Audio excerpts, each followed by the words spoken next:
ഇന്ന് നമുക്കൊരു പായസം ഉണ്ടാക്കാം. അപ്പം നിങ്ങൾ വിചാരിക്കും ഇന്നത്തെ വീഡിയോ അതിൻ്റെ റെസിപ്പിയാണെന്ന്. അല്ല, അതൊക്കെ ഒരുപാട് യൂട്യൂബിൽ അവൈലബിൾ ആണ്.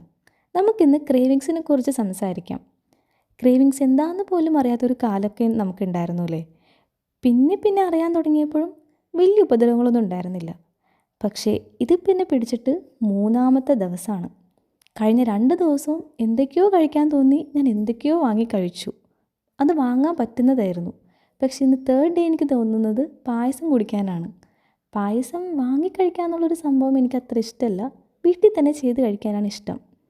പായസത്തിൽ എൻ്റെ ഫേവറേറ്റ് സേമിയാണ്. അപ്പോൾ ഞാൻ അത് തന്നെ തട്ടിക്കൂട്ടി. ഒരു കുഞ്ഞ് സേമിയ പായസം. പെട്ടെന്ന് വെച്ചതുകൊണ്ടാണോ ക്രേവിങ്സ് ഉള്ളതുകൊണ്ടാണോ എന്നൊന്നും എനിക്കറിയില്ല. നല്ല അടിപൊളി ടേസ്റ്റായിരുന്നു. അപ്പോൾ ഇതേപോലെ ക്രേവിങ്സിൻ്റെ ഭ്രാന്തുള്ളവരാണെങ്കിൽ നിങ്ങൾക്ക് എന്താണോ തോന്നുന്നത് അത് എത്രയും പെട്ടെന്ന് കഴിക്കാൻ ശ്രമിക്കുക. ഇതൊക്കെയല്ലേ നമ്മുടെ ഒരു ഹാപ്പിനെസ്. ഇത്രയുള്ള ഇന്നത്തെ വീഡിയോ. ടാറ്റാ.